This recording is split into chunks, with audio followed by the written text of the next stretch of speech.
pasti yang terbaik. Benar ya Tuhan, itulah keyakinan kami bahwa waktumu dalam segala sesuatu pasti yang terbaik. Oleh karena Engkau Allah dan bukan manusia, Engkaulah pencipta dan bukan ciptaan. Oleh karena itu Tuhan, kami bersyukur pada pagi hari ini kalau kami boleh beribadah kembali bersama, walaupun dalam kondisi yang belum stabil menurut manusiawi kami. Tapi satu hal yang kami imani, ketika Tuhan bertata, hidup kami pasti dalam rencana yang mulia. Oleh karena itu Tuhan, berfirmanlah bagi kami, oleh kuasa Roh-Mu, pakailah hamba-Mu menyampaikan apa yang menjadi isi hati-Mu, sehingga bersama kami dapat diberkati, bertumbuh dalam rencana-Mu dan untuk kemuliaan nama Yesus Kristus saja. Di dalam nama Yesus kami siap untuk belajar bersama dalam pimpinan Roh-Mu. Haleluya, bersama katakan amin. Shalom, silakan duduk saudara. Selamat hari Minggu. Kita bersyukur kepada Tuhan oleh karena kasih-Nya yang tidak pernah berkesudahan. Hari ini kita dibolehkan masih bisa ibadah, masih sehat, masih kuat. Semua karena kemurahan Tuhan. Walaupun ada jarak dan tidak boleh salaman, yang penting sehat. Kita mengikuti prosedur yang ada. Oleh karena itu saudara, hari ini saya akan sharingkan firman Tuhan sesuai dengan tema yang telah diberikan kepada saya. Ia adalah hidup yang dipimpin Roh. Hidup yang dipimpin Roh, yang terdapat di dalam Lukas pasal yang kedua ayat 25 sampai 32. Lukas pasal yang kedua ayat 25 sampai 32. Judul perikopnya adalah tentang kelahiran Yesus. Hari ini kita akan belajar dari satu pribadi yang disebut oleh Alkitab bernama Simeon. 25 sampai 32. Adalah di Yerusalem seorang bernama Simeon. Ia seorang yang benar dan saleh, yang menantikan penghiburan bagi Israel. Roh Kudus ada di atasnya. 26. Dan kepadanya telah dinyatakan oleh Roh Kudus bahwa ia tidak akan mati sebelum ia melihat Mesias, yaitu Dia yang diurapi Tuhan. Ia datang ke bait Allah oleh Roh Kudus. Ketika Yesus anak itu dibawa masuk oleh orang tuanya untuk melakukan kepadanya apa yang ditentukan hukum Taurat. Ia menyambut anak itu dan menatangnya sambil memuji Allah, katanya, sekarang Tuhan, biarkanlah hamba-Mu ini pergi dalam damai sejahtera sesuai dengan firman-Mu. Sebab mataku telah melihat keselamatan yang daripada-Mu, yang telah Engkau sediakan di hadapan segala bangsa, yaitu terang yang menjadi penyataan bagi bangsa-bangsa lain, dan menjadi kemuliaan bagi umat-Mu Israel. Amin saudara. Jadi firman Tuhan berkata di dalam Galatia 5 ayat 25 bahwa jikalau kita hidup oleh Roh, baiklah kita dipimpin oleh Roh. Artinya apa saudara? Hidup ini secara umum adalah anugerah. Tetapi hidup di kekristenan adalah anugerah yang khusus. Kenapa? Hidup kekristenan adalah sebuah keistimewaan yang Tuhan anugerahkan, di mana kita ini hidup oleh Roh Tuhan sendiri. Dan Alkitab mencatat bahwa hendaklah kita yang hidup oleh Roh itu dipimpin juga oleh Roh yang sama. Artinya apa? Melalui Roh itu kita mengalami yang namanya keselamatan. Ya adalah anugerah. Makanya 1 Korintus 12 ayat 3 berkata, tidak ada seorang pun yang tahu Yesus itu adalah Tuhan kalau bukan oleh Roh Kudus. Jadi kita bisa hidup dalam kelahiran baru oleh karena Roh itu punya peran. Oleh karena itu saudara, karena kita oleh Roh itu sudah diberikan anugerah masuk dalam iman kepada Yesus Kristus, kepada keselamatan abadi. Alkitab mencatat bahwa kita pun seharusnya dipimpin oleh Roh Kudus yang sama. Tetapi masalahnya adalah secara fakta di lapangan tidak demikian. Kita melihat orang masuk gereja, Orang bakal melayani di mimbar tetapi hidupnya tidak berbeda dengan orang yang ada di luar sana. Sehingga muncul sebuah pertanyaan. Apakah benar-benar kita ini dipimpin oleh Roh Tuhan atau tidak? Bahkan banyak orang lain mempertanyakan kekristenan kita.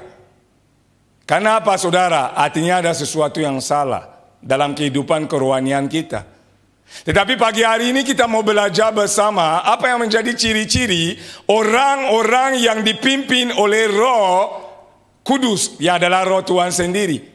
Tentunya ada sebuah tolak ukur yang bisa dan harus dilihat oleh orang di luar sana. Tidak bisa sekedar sebuah pengakuan mulut, tetapi harus orang dapat menyaksikan Kristus yang kita ikuti. Kristus yang tidak kelihatan harus kelihatan melalui hidup saudara dan saya. Tidak bisa tidak. Maka kita menyebut kita adalah terang dan garam di dunia ini. Terang bisa dirasakan dan harus dirasakan. Garam sama saudara. Maka hari ini apa yang menjadi ciri-ciri orang yang dipimpin oleh Roh Tuhan? Ini yang kita akan pelajari. Yang pertama yang saya catat melalui hal ini, kita akan belajar dari Simeon. Yang pertama yang saya catat, orang-orang yang dipimpin Roh Kudus, mereka akan mempunyai hidup yang benar dan saleh. Perhatikan baik-baik, hidup yang benar dan hidup yang saleh. Kita lihat dulu ayat 25 tadi, yang berbunyi,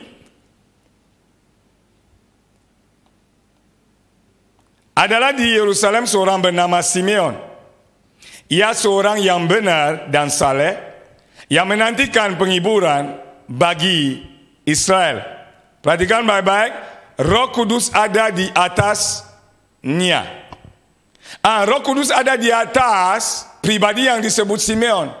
Dan Alkitab mencatat dia punya hidup yang benar, bukan sekedar benar tetapi juga saleh. Saya akan menjelaskan dua hal ini walaupun agak mirip, tetapi dalam penjelasan, dalam maknanya berbeda. Benar itu dalam bahasa Inggris saya tidak akan menyebutnya supaya saudara tidak bingung, tetapi diartikan sebagai tindakan atau perbuatan yang akan bisa dilihat oleh orang atau manusia dan bisa dinilai oleh mereka. Saya mengulangi, benar artinya sesuatu yang saudara dan saya lakukan yang akan dilihat oleh orang dan orang dapat menilai itu benar atau tidak. Saya mengambil contoh. Ketika saudara berangkat ke gereja untuk beribadah, orang melihat itu. Sehingga orang akan bilang orang itu benar-benar adalah orang yang rohani. Ketika saudara membagikan yang namanya sembako kepada orang yang kesulitan di masa COVID tadi, yang masih berjalan, orang akan melihat itu saudara adalah orang yang suka memberi. Dan akan menilai saudara itu baik. Kalau di dalam kondisi juga yang sama, saudara, contoh merampok, orang akan melihat dan bisa menilai bahwa orang itu adalah orang jahat. Itu adalah benar. Benar itu artinya dilihat dan dinilai oleh orang. Tentunya dalam hal kekristenan kita mencatat bahwa kita telah ditetapkan, dipastikan melakukan perbuatan yang baik. Dalam Kristus tidak mungkin saudara dipersiapkan oleh anugerah Tuhan, oleh Roh Tuhan untuk melakukan perbuatan jahat. Tidak mungkin. Oleh karena itu perbuatan saudara yang baik harus dilihat dan dinilai oleh orang sehingga mereka tahu ini benar pengikut Kristus. Itu adalah benar dalam hal ini. Simeon punya karakter yang dilihat orang dan nilai orang oleh orang itu bahwa orangnya benar dan baik. Tetapi saleh itu berbeda. Saleh itu selalu dikaitkan dengan hal yang berhubungan dengan ibadah. Tentang kerohanian. Tetapi saleh dalam definisi bahasa aslinya dipahami sebagai bukan sekedar hal yang bisa dilihat oleh manusia dan dinilai oleh manusia, tetapi dia berbicara tentang hal yang dilihat oleh Tuhan dan dinilai oleh Tuhan juga. Dalam hal ini kesalehan berhubungan dengan yang namanya motivasi melakukan sesuatu. Artinya bukan sekedar melakukan tetapi motivasi melakukannya. Dan koridor motivasi tidak bisa dilihat oleh manusia. Kenapa? Dia tersembunyi dalam hati. Dia tidak bisa dinilai oleh mata saja, tetapi dia ada di koridor di mana manusia terbatas menilainya. Tetapi Tuhan yang Maha Kuasa, Maha Tahu, menilainya dengan sempurna. Maka Kolose 3 ayat 23 berkata, apapun juga yang kamu perbuat, perbuatlah dengan segenap hatimu seperti untuk Tuhan dan bukan untuk manusia. Kenapa? Saudara bisa datang di gereja, tetapi kalau motivasinya bukan untuk memuliakan Tuhan, saudara mungkin disebut oleh manusia benar karena perbuatan saudara ke gereja, tetapi di mata Tuhan saudara bukan orang saleh. Artinya saudara adalah penipu di mata Tuhan. Saudara melakukan hal yang baik menurut mata manusia, tetapi dengan motivasi yang salah di mata Tuhan. Saudara disebut benar di mata manusia, tetapi saudara tidak saleh di hadapan Allah. Artinya sebagai orang percaya, dua-duanya seharusnya kita miliki. Sebagai orang yang dipimpin oleh Roh Tuhan, seharusnya kita punya kehidupan yang benar di mata manusia, tetapi saleh juga di hadapan Tuhan. Artinya kalau datang di gereja hari ini supaya Pak Joshua sama Ibu Gembala jangan tegur, jangan telepon. Kenapa hari ini kamu nggak masuk gereja? Ya udah deh, daripada di telepon terus, ya udah masuk aja deh. Artinya saudara, tubuhnya ada di gereja dan orang akan lihat, oh luar biasa, setia. Pak Joshua akan bilang itu hebat. Tetapi Tuhan berkata, penipu engkau. Artinya saudara adalah benar di mata Pak Joshua, tetapi saudara tidak saleh di mata Tuhan. Orang yang dipimpin Roh Tuhan akan benar di mata manusia dan akan saleh di hadapan Allah. Itu adalah hal yang dasar. Oleh karena itu saya memberi sebuah contoh. Ada sebuah gereja di mana ada orang kaya, dan seringkali menyumbang buat gereja itu. Dia mensupport pelayanan, sehingga semua orang itu tepuk tangan dan menyatakan, orang ini luar biasa. Apapun yang ada itu pelayanan yang dibutuhkan campur tangan manusia dengan hal keuangan, dia menyuplai. Tetapi saudara tahu enggak, semua orang kagum akan dia di gereja. Dikatakan kaya tetapi rendah hati, masih peduli pelayanan. Di rumah dia adalah idola bagi anak-anaknya. Kalau ditanya ke anaknya, siapa yang kamu teladani, yang kamu idolakan, anaknya bilang papa. Kenapa? Di rumah dia seperti malaikat. Dia memberi hadiah-hadiah buat anak-anaknya. Dia memperhatikan istrinya, saudara. Sehingga menurut kacamata dia adalah orang yang benar. Tetapi orang tidak tahu bahwa orang kaya ini ketika dia ke luar negeri untuk pekerjaan di luar negeri, dia selalu didampingi oleh seorang selingkuhan. Mata orang gereja tidak lihat, mata anak-anaknya tidak lihat, tetapi ternyata dia benar di mata orang gereja. Dia idola bagi anak-anaknya, tetapi di hadapan Tuhan dia adalah penipu. Kita harus berbeda. Ketika satu waktu dia mendengar khotbah yang berbicara tentang kemunafikan, baru dia menangis dan mengaku di hadapan pendeta, diam-diam belakangan, bahwa ternyata perbuatannya seperti itu. Sebagai orang Kristen, kita harus asli apa adanya. Dalam kekristenan tidak ada topeng. Seperti lagu Peter Pan itu, lepas dulu topengmu. Itu dunia yang begitu. Kalau kita adalah asli, kenapa? Kristus adalah kebenaran. Dan orang benar hidup dalam kebenaran itu. Orang yang telah dibenarkan akan hidup dalam nilai-nilai kebenaran. Tidak bisa tidak. Kalau saudara khotbah seperti saya tetapi hidupnya tidak sesuai kebenaran, saudara mungkin dilihat benar oleh manusia, tetapi saudara tidak saleh di hadapan Allah.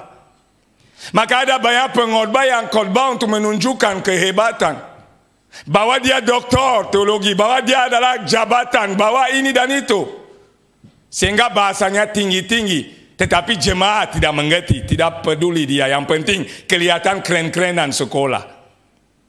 Mungkin orang akan bilang ini orang terdidik, ini orang hebat, tetapi motivasi untuk menonjolkan diri membuat dia tidak saleh di hadapan Allah.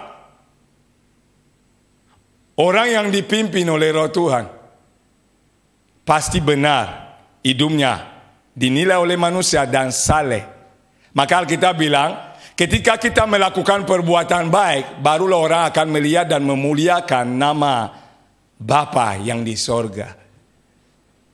Apalagi buat kita yang melayani. Apalagi buat kita yang mengaku mengetahui firman. Ingat baik-baik, Alkitab bilang, engkau akan mengetahui kebenaran, dan kebenaran itulah yang akan memerdekakan engkau. Kalau benar-benar kita sudah tahu kebenaran, seharusnya kita hidup dalam kemerdekaan yang dianugerahkan oleh Tuhan, yaitu adalah hidup dalam kebenaran firman Allah. Dan dalam kebenaran tidak ada kepalsuan. Maka saudara pastikan hidup saudara adalah hidup yang benar dan saleh. Tidak perlu senangkan manusia, apa adanya saja. Tidak perlu jadi orang lain. Saya tidak pernah mau jadi orang lain. Saya tidak pernah pakai bedak berlebihan untuk jadi putih seperti Anda. Saya tetap Nicholas yang punya warna hitam yang Tuhan anugerahkan. Dan saya bangga dengan warnaku. Kenapa? Menurut Tuhan itu baik bagiku. Asli saja itulah orang yang dipimpin oleh Roh Tuhan. Dan Simeon disebut benar dan saleh. Roh Kudus ada di atasnya. Ingat, di zaman dulu Roh Kudus ada di atas para nabi, para orang yang melakukan tugas yang Tuhan anugerahkan. Tetapi di zaman kita seharusnya kita lebih dari Simeon, karena Roh Kudus bukan ada di atas kita, Roh Kudus tinggal di dalam kita. Tubuh kita disebut bait Allah. Betapa hebatnya orang percaya di zaman ini seharusnya. Karena Roh Kudus yang ada di dalam kita memimpin kita untuk hidup benar dan saleh. Ini ciri yang pertama. Jadi hari ini marilah kita cross check sejauh mana kualitas kehidupan kita. Apakah sekedar untuk dilihat baik oleh manusia sehingga ketika keluar rumah, masuk gereja semuanya shalom, apa kabar? Luar biasa. Tapi pada realitanya tidak demikian. Koreksi hidup kita selagi ada kesempatan. Karena hidup yang dipimpin oleh Roh adalah hidup yang benar di hadapan Allah dan di hadapan manusia. Yang kedua, yang saya catat sebagai ciri dari orang-orang yang dipimpin oleh Roh Tuhan, yang kedua yang saya catat, mereka mempunyai kehidupan yang peka dan tunduk kepada kepemimpinan Roh Kudus. Mereka mempunyai hidup yang peka dan yang tunduk. Ada orang yang peka tapi tidak tunduk. Ada orang yang tunduk tetapi tidak peka. Jadi saya gabungkan dua-duanya, hidup yang peka dan yang tunduk kepada kepemimpinan Roh Kudus itu. Coba kita lihat dulu ayat 25 sampai 27. Adalah di Yerusalem seorang bernama Simeon. Dia seorang yang benar dan saleh, yang menantikan penghiburan bagi Israel. Perhatikan, Roh Kudus ada di atasnya. Kita baca tadi ayat 26. Dan kepadanya telah dinyatakan oleh Roh Kudus bahwa ia tidak akan mati sebelum ia melihat Mesias, yaitu dia yang diurapi Tuhan. Ayat 27. Ia datang ke bait Allah oleh Roh Kudus. Ketika Yesus anak itu dibawa masuk oleh orang tuanya untuk melakukan kepadanya apa yang ditentukan hukum Taurat. Jadi ayat 25 katakan Roh Kudus ada di atas Simeon. Ayat 26 berkata bahwa Roh Kudus berbicara kepada Simeon. Ayat 27 berkata Simeon datang ke bait Allah oleh karena Roh Kudus yang mendatangkan ke sana. Sudah bisa memperhatikan sepenuhnya hidup Simeon dipimpin oleh Roh itu. Bukan sekedar Roh Kudus ada dalam dirinya seperti kita hari ini di dalam. Kalau dia di atas. Tetapi Simeon mendengar Roh Kudus bicara. Artinya ada kepekaan untuk tahu apa yang Roh Kudus bisa katakan. Bahkan dia datang ke bait Allah, Roh Kudus yang bawa ke sana, yang pimpin ke sana. Maka saya katakan poin kedua, orang yang dipimpin oleh Roh Kudus akan peka. Dan bukan sekedar peka, tetapi tunduk kepada kepemimpinan Roh itu. Karena Roh bisa berkata ke Simeon, Simeon ayo ke gereja. Simeon bebas bisa katakan enggak, saya lebih enak itu nonton sinetron dulu. Itulah orang yang peka tetapi tidak tunduk, tidak taat. Ada juga orang yang hanya taat saja tanpa mengetahui apa yang harus ditaati. Kenapa? Roh Kudus adalah pribadi, ingat baik-baik. Itu adalah pribadi Allah yang bisa berbicara. Dan contohnya di Alkitab terlalu banyak. Tetapi bagaimana saudara memposisikan diri saudara untuk mendengar yang dia mau sampaikan? Tentunya itu tidak terjadi di pasar di mana ada gosip-gosip. Itu terjadi di dalam hadirat Tuhan. Saudara memposisikan diri saudara untuk mendengar sesuatu. Itulah kepekaan. Tentunya oleh anugerah Tuhan. Maka Roh Kudus diberikan kepada kita sebagai penolong. Penolong untuk apa? Dalam segala sesuatu. Untuk memimpin dalam kebenaran. Dan salah satu cara untuk memimpin dalam kebenaran adalah memberitahukan kebenaran. Bagaimana dia memberitahukan kebenaran kalau saudara dan saya tidak bisa mendengarkan kebenaran? Simeon punya roh atas dirinya. Simeon mendengar roh bicara. Tetapi Simeon juga taat kepada roh ketika roh memimpinnya kepada atau ke rumah Allah, ke bait Allah. Artinya ketika kita katakan hidup kita dipimpin oleh Roh Kudus, kita perlu kepekaan dan kita perlu ketaatan. Tidak bisa tidak.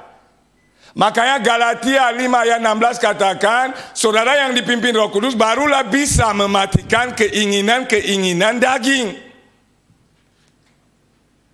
Tanpa tunduk kepada roh, saudara, daging akan selalu unggul. Roh menyatakan A, saudara, dagingnya berkata B. Sekarang disitulah adalah pilihan saudara memilih yang mana. Contoh, kadang-kadang kita lagi nonton. Dan saya alami itu berulang kali. Si saya ada di sini, dia saksi. Kita kadang juga lagi bicara antara suami istri. Tiba-tiba dalam roh saya muncul itu Nikolai masuk kamar berdoa. Asik lagi ngobrol. Atau lagi nonton TV di mana ada bola atau apalah. Tetapi tiba-tiba ada suara yang terasa begitu nyata di hati bahwa Nicholas masuk ke kamar dan berdoa. Sekarang disitulah kepekaan dibutuhkan. Ketaatan dibutuhkan. Sehingga saya seringkali saya tinggalkan istri saya. Saya masuk kamar. Saya mulai berdoa. Saya kadang tinggalkan yang saya lagi lakukan. Saya masuk kamar dan mulai berdoa. Dan saya tidak akan menyaksikan hal itu karena itu hal yang lain. Tetapi ketika saya masuk kamar untuk berdoa, ada hal yang khusus yang saya terima dalam doa. Dan terbukti telah menjadi berkat buat orang-orang dari hal yang saya dapat di saat itu. Kenapa? Itu adalah momen-momen yang khusus yang Tuhan izinkan. Karena dia hendak menyampaikan sesuatu yang khusus pula. Tetapi kalau saudara tidak punya kepekaan dan tidak punya lebih jahat lagi, tidak punya ketaatan, saudara tidak dipimpin oleh roh, artinya saudara menjadi bos saudara sendiri. Maka Paulus berkata di dalam firman Tuhan bahwa dia hendak masuk sebuah kota, Roh Kudus menghalanginya untuk ke sana. Sehingga dia harus taat kepada roh itu. Padahal menurut akal manusiawi di sana ada jiwa-jiwa. Tapi roh bilang tidak. Jangan ke sana, kamu ke arah sana. Kita ini di dalam Kristus adalah umat. Tuhan adalah Tuhan kita. Kita adalah anak. Dan Tuhan adalah Bapa kita. Ingat baik-baik, salah satu kewajiban umat dan anak adalah ketaatan kepada Tuhan dan orang tuanya. Kalau benar-benar kita sudah diperbaharui, sudah menjadi ciptaan yang baru, di mana roh Tuhan berkuasa atas hidup kita sepenuhnya, menjadi pemimpin tunggal atas hidup kita. Pertanyaannya adalah apakah saudara dan saya benar-benar punya hubungan dengan roh itu?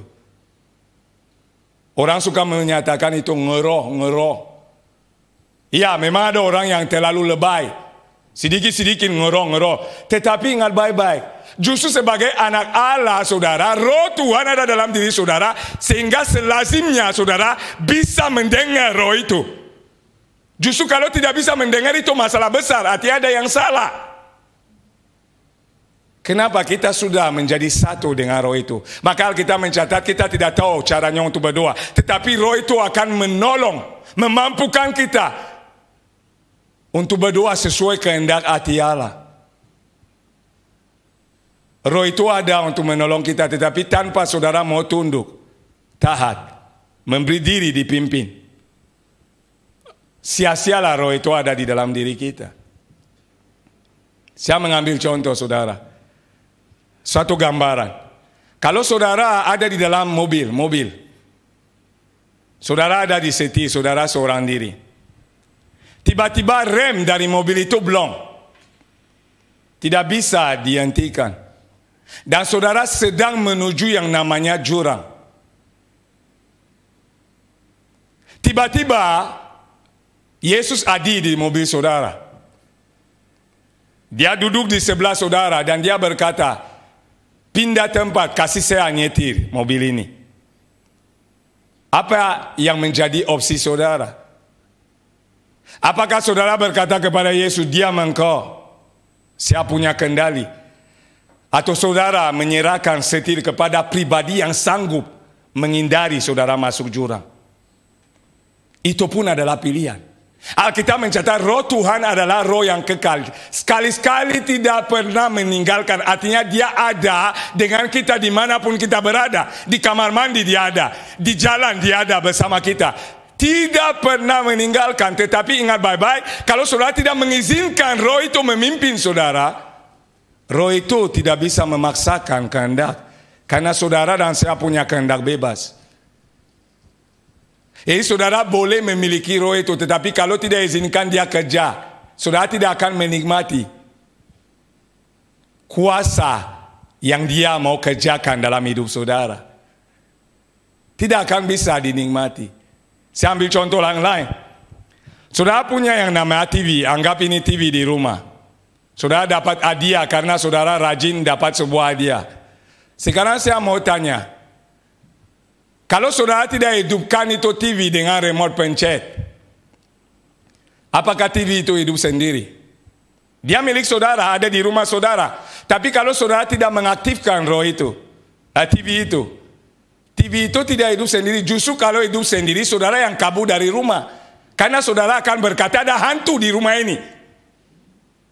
Saudara punya inisiatif untuk memencet tombol TV akan hidup, baru saudara bisa mulai pindah channel. Oh SCTI nggak enak, oh pindah ke SCTV dan seterusnya. Baru dia bisa membuat saudara menikmati apapun. Itu sama dengan roh Tuhan yang ada dalam diri kita. Kalau saudara dan saya tidak pernah mengizinkan dia bekerja dengan mengaktifkannya, baca firman, berdoa, atau mencari bersekutu dengan dia, untuk mengizinkan dia mulai menyatakan sesuatu, walaupun dia ada dalam diri saudara, saudara akan hidup seperti orang kafir, seperti orang yang tidak mengenal Allah, sesuka daging saudara, sehingga rencana Tuhan bagi saudara tidak kunjung-kunjung tergenapi. Maka banyak orang kecewa, saya ikut Tuhan kau begini, saya ikut Tuhan kau begitu. Apakah pernah tanya sebaliknya? Apakah saya sudah tunduk kepada kepemimpinan roh itu? Ingat baik-baik, saudara dan saya tidak ada kemampuan. Maka menurut Tuhan pentingnya diberi yang namanya Roh Kudus yang adalah penolong. Kalau tidak penting, Yesus tidak akan memberi roh itu. Dia berkata kepada murid, lebih baik saya naik supaya roh itu turun. Tetapi tanpa saudara izinkan roh itu memimpin saudara, saudara akan tetap hidup seperti sebelum mengenal Kristus. Tidak ada perubahan sama sekali. Sehingga jadi batu sandungan, orang lain berkata, katanya Kristen tapi hidupnya begitu. Jadi batu sandungan. Maka realitanya adalah banyak orang gak mau datang gereja karena kita.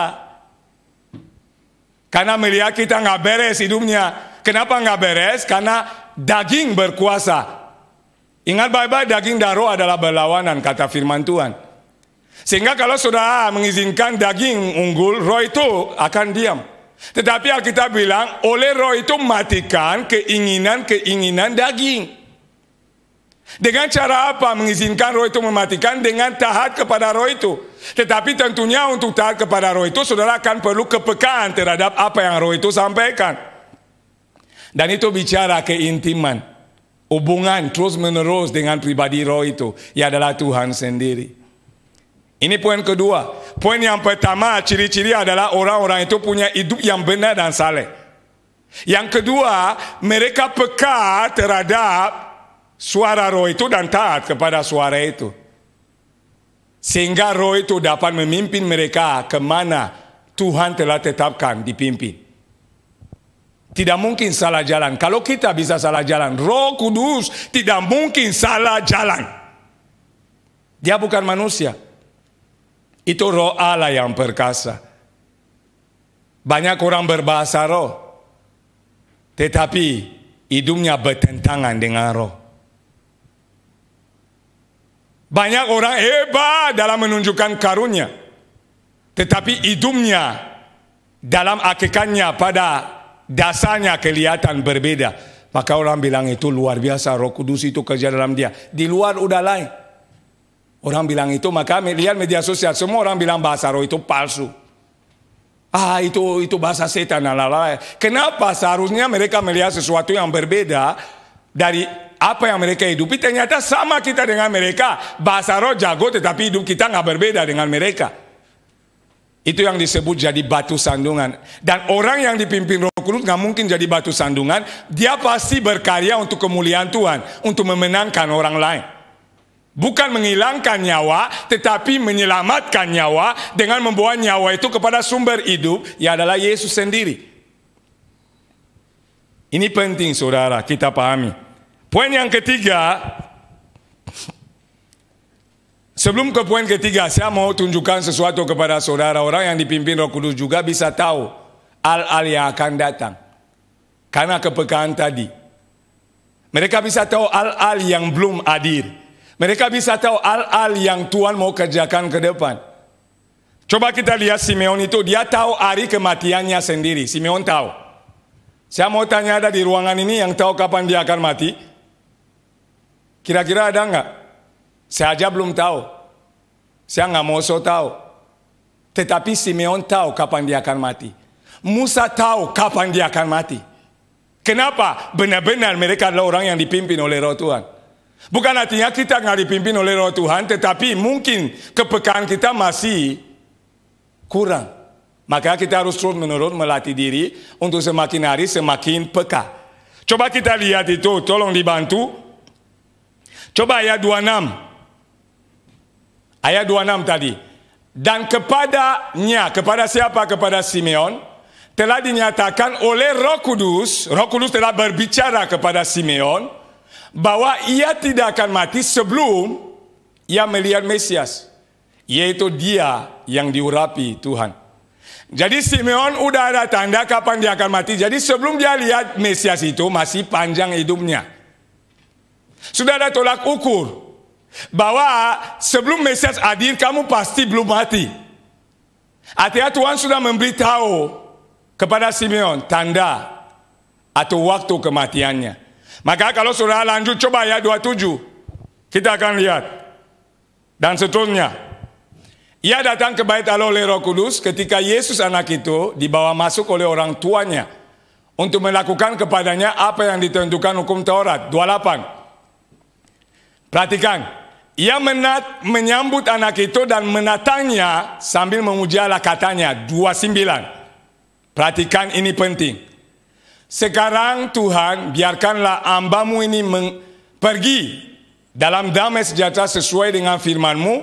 30, perhatikan. Sebab mataku telah melihat keselamatan yang daripada-Mu.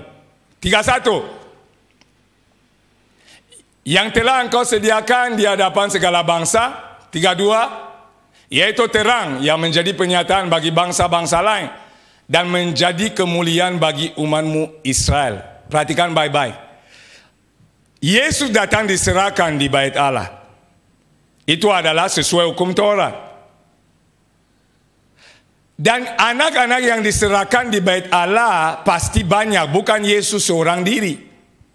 Dan Simeon itu sudah lama ada, hidup dia tua. Pertanyaannya sederhana adalah, kenapa ketika anak datang kemarin dia nggak bilang, Tuhan, hamba-Mu sudah melihat keselamatan yang kamu sediakan? Kenapa persis ketika Yesus muncul Simeon tahu inilah Mesias dan bukan yang B? Karena dia peka dan dia dengar suara Roh. Roh yang telah membawa Simeon ke bait Allah dan dia taat dan tunduk. Pastilah Roh yang sama ketika Yesus masuk. Roh yang sama berkata, Simeon, inilah Mesias itu. Itu yang saya sebut kepekaan. Saudara akan tahu hal-hal yang tidak bisa dunia tahu. Karena saudara benar-benar dipimpin oleh Roh Tuhan. Saya mengalaminya beberapa kali oleh anugerah Tuhan. Dan benar-benar terjadi, orang-orang yang alami itu masih hidup sampai hari ini. Mereka bisa menyaksikan, isi saya paling dekat dia yang tahu. Kalau saya bohong, dia yang pertama harus berkata, itu kamu penipu. Saya menyatakan apa yang saya hidupi. Simeon tahu kapan dia akan mati. Simeon tahu ini Mesias dan ini bukan. Bagaimana dengan kita? Tahu aja hal-hal yang kelihatan, kadang kita nggak tahu. Apalagi hal-hal yang rahasia. Hanya orang yang dipimpin Roh Tuhan akan tahu hal-hal yang tersembunyi. Oleh karena itu izinkanlah hidup saudara dan saya dipimpin oleh Roh Tuhan. Hal corona ini, saya bukan nabi. Saya bukan terlalu tahu, tanya istri saya. Kita berdoa di gereja 2 malam. Tiba-tiba ketika kita sedang berdoa, saya mengalami kepenuhan yang lebih. Dan saya mulai menubuatkan di gereja pada 2 malam. Jemaat gereja yang Tuhan izinkan kita gembalakan adalah saksi. Dan saya mulai menangis dalam doa saya berkata, ada bencana yang sedang datang. Ada bencana yang sedang datang, Tuhan tolong, tolong, tolong, sambil menangis ini. Saya juga tidak tahu itu apa, saya tidak tahu, saya harus jujur.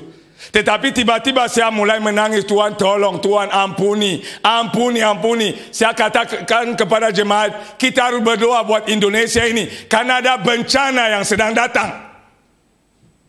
Itu kira-kira 2 bulan sebelum COVID ini. Saya nggak mau katakan itu, yang saya dengar itu adalah tentang COVID, saya tidak tahu. Tetapi yang pasti waktu itu dalam sebuah doa, malam bersama jemaat, Roh Kudus datang di dalam diri saya. Bukan datang, dia sudah ada.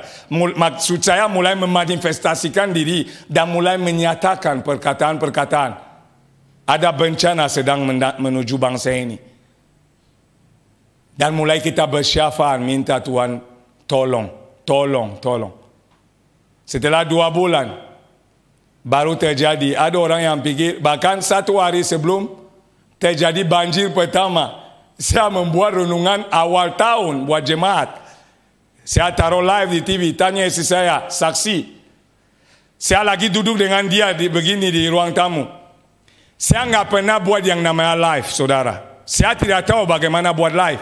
Justru yang dulu pernah menyatakan ke saya, Pastor, kadang kalau ada alami sesuatu atau ada pesan khusus, buat aja live. Yang menyatakan itu ke saya itu pertama itu Pak Joshua, Pastor Joshua. Saya orangnya gaptek, harus akui saja. Kadang mau buat apa, anak saya yang bantu. Tetapi kita lagi duduk begini, tiba-tiba saya bilang ke istri saya, tolong pasang live, saya mau live ini. Istri saya bilang begini, kenapa lo?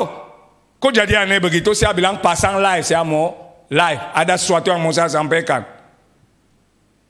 Dan saya menyampaikan apa yang telah saya sampaikan. Jangan takut, waktu itu judulnya. Dan kalau Tuhan berkata, jangan takut, artinya ada bencana yang sedang datang. Maka saudara kuatkan hati. Dan jangan takut apapun yang terjadi. Selesai itu jam 9 malam. Saya selesai buat live untuk pertama kali seumur hidup saya. Saya selesai, saya masuk kamar. Saya berdoa, saya tidur. Nggak taunya pagi-pagi, banjir total di mana-mana. Kita bangun depan rumah kita juga banjir. Nggak pernah banjir masuk ke halaman kita, banjir. Pas buka berita, Jakarta semua banjir. Orang yang menonton live saya pikir saya dapat penglihatan tentang banjir besok. Mulai hubungi saya, Pastor, cerita kamu dapat kemarin tuh luar biasa. Saya nggak dapat apa-apa, saya bilang. Saya juga nggak tahu apa-apa, tiba-tiba muncul. Saya cuma bilang bikin live ke istri saya, jadi saya tidak tahu. Bahkan rumah saya juga di depannya banjir. Ini yang saya sebut kepekaan yang kadang-kadang walaupun kita tidak mengerti, ketika ada dorongan roh itu, orang yang dipimpin oleh roh akan taat, dan taat itu ada hasil yang akan datang. Banyak orang diberkati oleh video itu mulai minta sharing pribadi ke saya. Mereka pikir saya dukun kali. Saya bilang saya tidak dukun. Jadi jangan hubungi saya, pastor lihat apa? Saya nggak lihat apa-apa. Saya hanya taat kepada sebuah pesan yang muncul di hati saya. Ini poin kedua. Izinkan roh itu memimpin kita. Taat dan tunduk. Yang terakhir, ciri orang yang dipimpin oleh Roh Kudus. Yang terakhir, mereka mempunyai iman yang hidup. Saya mengulangi, mereka mempunyai iman yang hidup. Kalau yang pertama, mereka mempunyai hidup yang benar dan saleh, artinya benar di hadapan manusia, dilihat dan dinilai benar, tetapi juga saleh. Kenapa? Motivasi mereka benar di hadapan Allah. Yang kedua, cirinya mereka peka dan mereka tunduk kepada kepemimpinan Roh Kudus itu. Yang terakhir, mereka mempunyai hidup yang penuh iman, atau iman yang hidup. Sudah akan bertanya apa bedanya? Kita akan melihat sebentar. Coba lihat ayat 28, tolong. 28 dan 29. Dan seterusnya. Lukas 2, 28. Perhatikan, ia menambut anak itu dan menatangnya sambil memuji Allah, katanya, sekarang Tuhan, biarkanlah hambamu ini pergi dalam damai sejahtera sesuai dengan firman-Mu. Sebab mataku telah melihat keselamatan yang daripadamu, yang telah engkau sediakan di hadapan segala bangsa. Sekarang perhatikan, yang ada di hadapan Simeon adalah seorang bayi. Benar ya? Karena Yesus di sini baru lahir, belum lama. Dan yang ada di hadapan Simeon adalah seorang bayi yang dia gendong dengan tangannya. Tetapi perhatikan baik-baik, Simeon berkata, Tuhan, bolehlah kamu panggil saya, karena mataku sudah melihat keselamatan. Yesus belum buat mujizat seperti orang lain lihat mujizat bangkit orang mati. Belum. Yesus belum mengubah air menjadi anggur. Yesus belum menyembuhkan perempuan yang pendarahan 12 tahun. Yesus belum membuka mata Bartimeus yang buta. Kalau orang sudah lihat dan percaya itu lain. Tapi Simeon, Yesus masih bayi, tetapi dia katakan, mataku telah melihat keselamatan daripadamu. Itulah iman yang hidup. Iman yang tidak bergantung kepada mata. Maka definisi iman adalah dasar dari segala sesuatu yang kita harapkan dan bukti dari segala sesuatu yang tidak kita lihat. Simeon melihat bayi, tetapi dia katakan, Tuhan, inilah Mesias. Boleh saya dipanggil. Itulah iman. Sekarang kita melihat lagi bukti yang lain.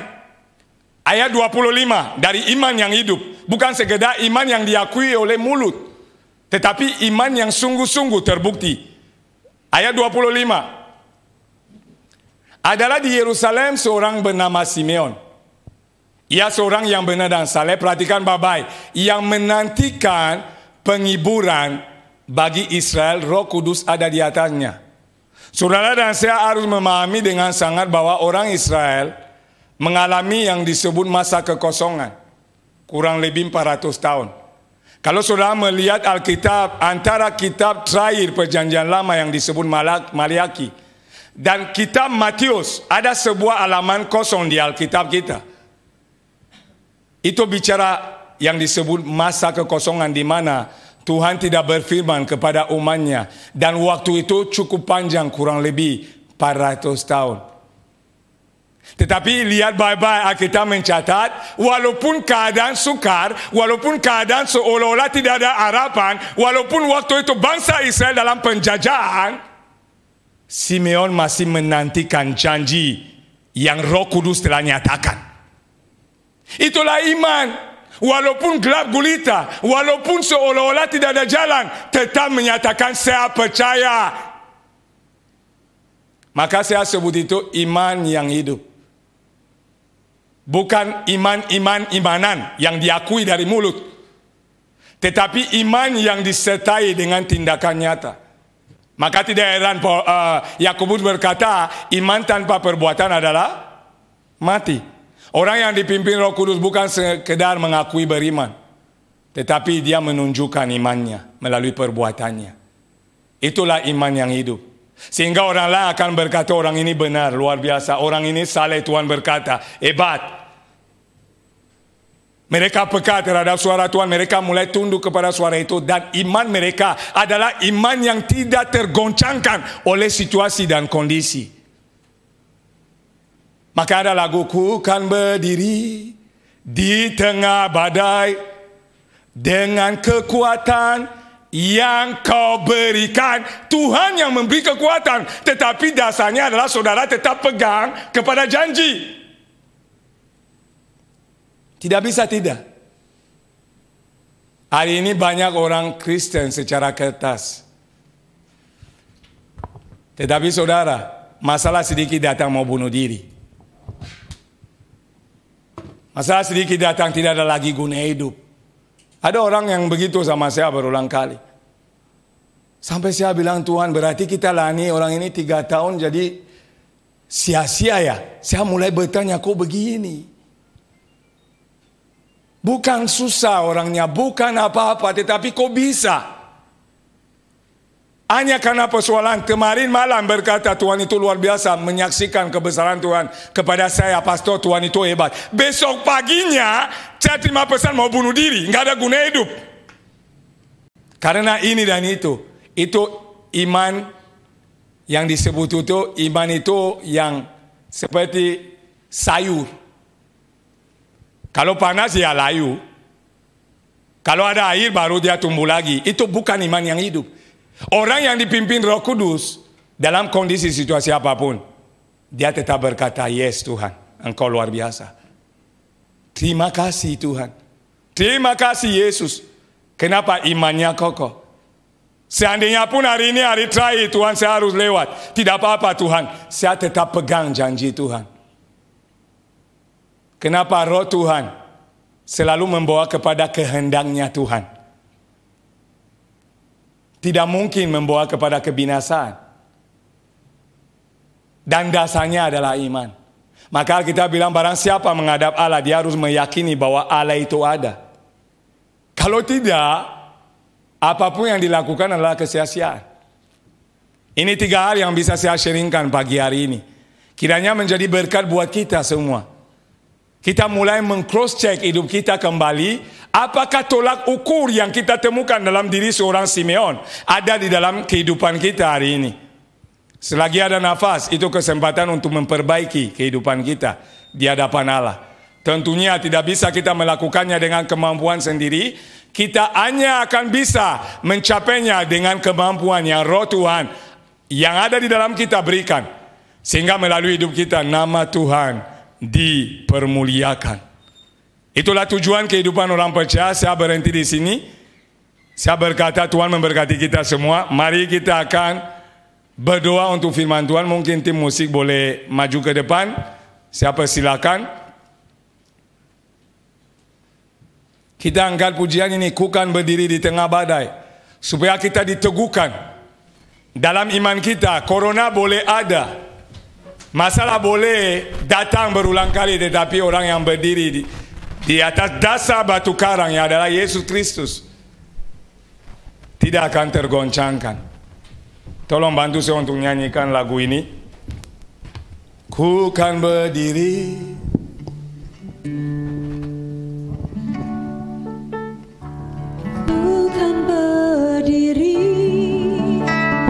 di tengah badai dengan kekuatan yang kau berikan. Sampai kapanpun, sampai kapanpun, bukan bertahan, karena Yesus selalu bukan berdiri. Oh, di tengah badai, yes Lord, dengan kekuatan yang kau berikan. Sampai kapanpun, ku kan bertahan, karena Yesus selalu berobat hidupku.